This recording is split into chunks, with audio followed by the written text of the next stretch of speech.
आपल्या चॅनलवर तुमचं सगळ्यांचं स्वागत आहे आणि नमस्कार। तर आपल्या चॅनलवर डेली तुम्हाला असे गव्हर्नमेंट रिलेटेड जे काही नवीन भरती आहे, कसे फॉर्म भरायचे, काय अटी आहे, तर मी तुम्हाला असेच नवीन अपडेट तुम्हाला सांगत राहणार आहे। तर आजचे जे अपडेट आहे ते अंगणवाडी सेविका व मदतनीससाठी आहे आणि त्यांच्यासाठी खूप मोठी एक भरती निघालेली आहे आणि ह्या रिलेटेड कोणते डॉक्युमेंट तुम्हाला लागणार आहे, काय गव्हर्नमेंटचे अटी आहे ते तुम्हाला आजच्या व्हिडिओमध्ये बघायला भेटणार आहे। त्यासाठी आपला जे आजचा व्हिडिओ आहे तो जास्तीत जास्त शेअर करा आणि ज्या महिलांना फॉर्म भरायचे असेल तर तुम्ही भरू शकता। आपला व्हिडिओ जास्तीत जास्त शेअर करा त्या महिलांपर्यंत ज्यांना गरज आहे कामाची। तर ही होती एक खूप मोठी अपडेट आणि अजून पण असे महिला आहेत की जे आपला व्हिडिओ बघतात पण सबस्क्राइब करत नाही, तर प्लीज सबस्क्राइब करा आणि तुमची जे काही कमेंट असेल कमेंट बॉक्समध्ये कमेंट करून सांगा, कळवा। असेच नवीन अपडेट नक्कीच आम्ही तुमच्यापर्यंत डेलीच्या डेली आणायचा प्रयत्न करतोय। तर चला आता जे काही अटी नियम आहे ते मी तुम्हाला सांगणार आहे।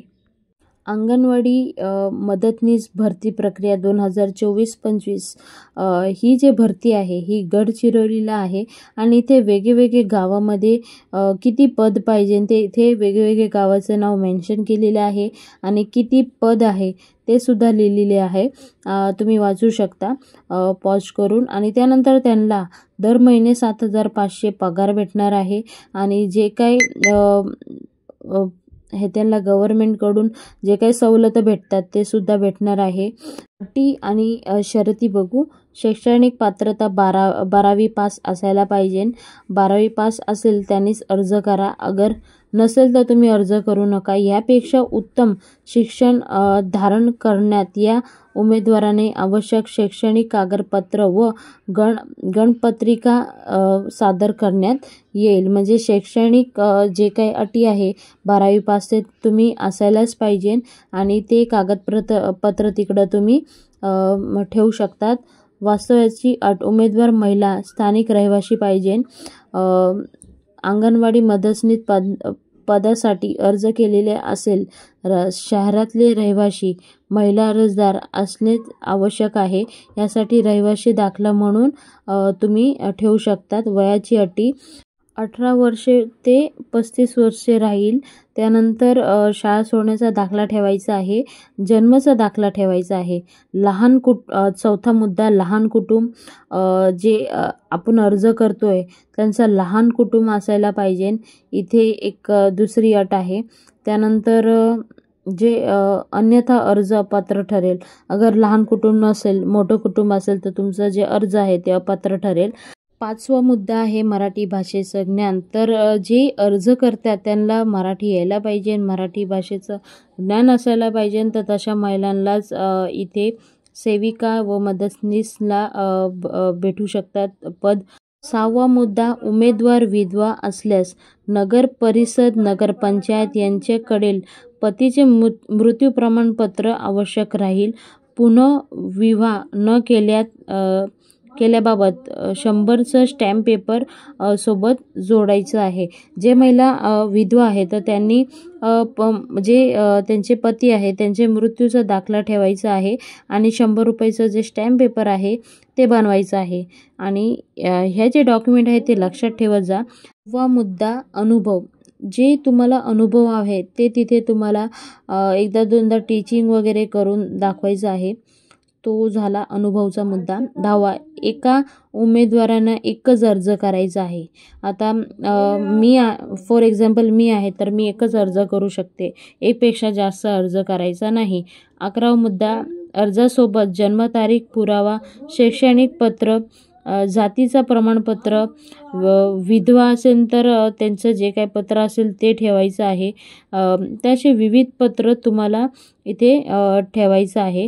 त्यानंतर 12वा मुद्दा शहराचे नाव व पदाचे नाव नमूद केले नसेल तर अर्ज पूर्ण भरलेला असले, खाटाखोट असणे, उमेदवाराला विविध ठिकाणी नसेल तर तसेच अर्जाचा सोबत आवश्यक आहे। तर हे सगळे मुद्दे तुम्ही लक्षात ठेवा। तर तुम्ही हा 14 जे मुद्दा आहे तो एकदम व्यवस्थित आपला जे व्हिडिओ आहे तो पॉज करून तुम्ही वाचू शकता आणि जे अटी नियम आहे ते बरोबर लक्षात ठेवा।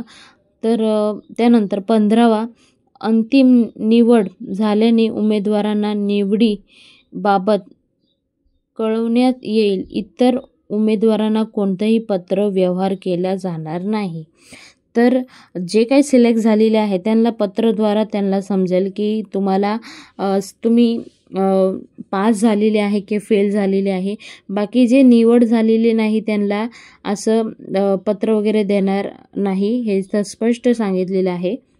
16वा मुद्दा, निवड प्रक्रिया सुरू झाल्यानंतर नियुक्तीनंतर कोणत्याही उमेदवाराला अर्ज किंवा अर्ज सोबत दिलेली माहिती कागदपत्र खोटी सादर केले किंवा खरी माहिती दडवून ठेवल्याने त्यांना उमेदवारांना उमेदवारीवरून नियुक्त सादर केले जातील. म्हणजे जे काय आपण हे सांगतोय किंवा जे काही डॉक्युमेंट ठेवतोय ते व्यवस्थित ओरिजिनल ठेवा, फेक ठेवू नका, इथे स्पष्ट सांगितलं आहे. 17वा मुद्दा, एखाद्या उमेदवाराने निवडीसाठी प्रत्यक्ष दबाव त्यास निवडी बाद केले जाईल.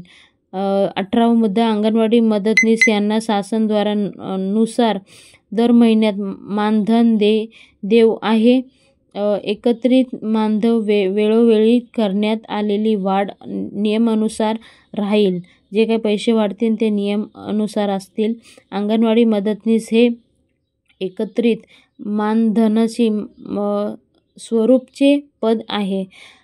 सदर पद वडती बदली सेवानिवृत्ती वेतन जे काही वाढत असेल तर ते वाढवणारच आहे. ते पात्र आहे की नाही तेही तुम्हाला समजेल. संबंधित शहरातली अंतिम निवड यादी जाहीर झाल्यानंतर मदतनीस यांची निवड करण्यात येईल व गुणक्रमांकानुसार अंगणवाडी केंद्र देण्यात येईल. त्यामुळे निवड झालेल्या उमेदवारांना ठिकाणी कोणत्याही अंगणवाडी केंद्रावर काम करावे लागेल. उमेदवारांनी एकदा नियुक्ती झाल्यावर कोणत्याही परिस्थितीत त्यांची इतर ठिकाणी बदली करण्यात येणार नाही, असे स्पष्ट लिहिलेले आहे. प्रतीक्षा यादी, प्राप्त झालेल्या गुणांत आधार उमेदवाराने प्रत्यक्ष यादी ठेवण्यात येईल. काही कारणामुळे उमेदवार नियुक्ती आदेशाने दिनांकापासून 30 दिवसात रुजू न झालेले किंवा त्यात अपात्र ठरलेले असेल तर प्रत्यक्ष यादी गुणक्रमांक नुसार पुढे उमेदवार नियुक्ती होईल. 22वा जो मुद्दा आहे तो महत्त्वाचा मुद्दा आहे. त्यासाठी तुम्हाला आपला व्हिडिओ आहे तो पॉज करायचा आहे आणि वाचायचा आहे. त्यानंतर 23वा मुद्दा आहे सेवा समृद्धीसाठी वयाची अट. तर सेवा समृद्धीसाठी वयाची अट आहे 60 वर्षे पूर्ण. त्यानंतर 24वा मुद्दा पण तुम्ही पॉज करून वाचू शकता. पत्रव्यवहार, भरती प्रक्रिया संबंधित अर्जदाराशी कोणती पत्रव्यवहार केला जाणार नाही. सर्व सूचना जाहिरातीमध्ये अटी व शर्तीप्रमाणे असून वेळोवेळी देण्यात येणे. सूचना कार्यालयीन नोटीस बोर्डावर लावण्यात येईल. महत्त्वाची सूचना, सदर भरती प्रक्रिया ही महिला व बालविकास विभाग, शासन निर्णय 30 जानेवारी 2025 राबवण्यात येणार आहे. तर ही जेवढी माहिती आहे ती तुम्ही व्हिडिओ पॉज करून वाचू शकता, कारण काही अशी माहिती आहे जी आपल्याकडून राहून गेलेली आहे. तर ही होती एक तुमच्यासाठी रिक्वेस्ट. आता 27वा मुद्दा महत्त्वाचा मुद्दा आहे, भरती प्रक्रिया वेळापत्रक. तर हे आहे वेळापत्रक. हे तुम्ही व्हिडिओ पॉज करून वाचा आणि इझिली तुम्हाला इथून सगळी माहिती पूर्णपणे आम्ही देण्याचा प्रयत्न केलेला आहे. तर ही होती जे बालवाडीमध्ये जे सेविका व मदतनीस आहे त्यांच्यासाठी भरती ह्याप्रमाणे असते आणि कोणते डॉक्युमेंट लागतात ते त्या रिलेटेड आपण सांगितलं आहे. तर आपल्या चॅनलवर असेच जे सरकारी नोकरी किंवा भरती वगैरे कोणतेही नवीन नियम आलेले आहे त्या रिलेटेड आपण व्हिडिओ टाकत राहणार आहोत. तर असेच व्हिडिओ तुम्हाला बघायला भेटणार आहे. तर आपला व्हिडिओ जास्तीत जास्त महिलांमध्ये शेअर करा, ज्याकरून तुम्हाला महत्त्वाची माहिती मिळेल आणि ज्यांना इंटरेस्ट असेल तर ते तुम्ही फॉर्म वगैरे भरू शकता. तर आपल्या चॅनलला सबस्क्राईब करायला विसरू नका. असेच नवीन व्हिडिओ सांगते भेटू पुन्हा. तोपर्यंत बाय बाय. थँक्यू. जय हिंद, जय भारत, भारत माता की जय, वंदे मातरम, जय श्रीराम.